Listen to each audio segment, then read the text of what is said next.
Welcome to the Catia v5 tutorial. This is tutorial number 1, and it covers how to format your Catia v5. To start off, let's click Tools, click Options, and what we're going to do is we're going to edit a few options in here. So first off, we have the parameters selected and the units. Now in this tutorial, what we're going to be using is the millimeters, so make sure that in length that you have millimeters, and for mass that we have kilograms. Now I also want the trailing zeros to be displayed, so click that box and I'm going to show 6 trailing zeros for everything that I'm going to be doing. Now let's go on the side here and click General.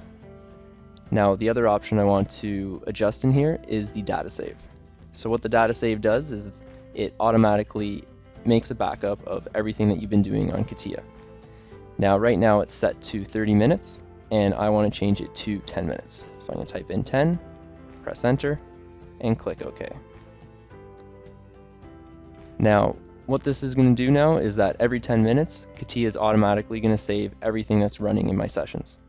This is very important, as if Catia ever crashes on you, when you go to open it back up, everything's going to be displayed that you were previously working on. So if you select no automatic backup, nothing's going to happen when you open it up again. You won't have an option to view the data that you were previously working on, and everything's going to be lost.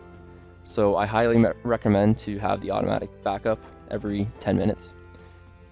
Now it does take a little bit of memory and space, but it's well worth it for the time and agony that you might find down the road. And that concludes our tutorial on how to format your Catia v5.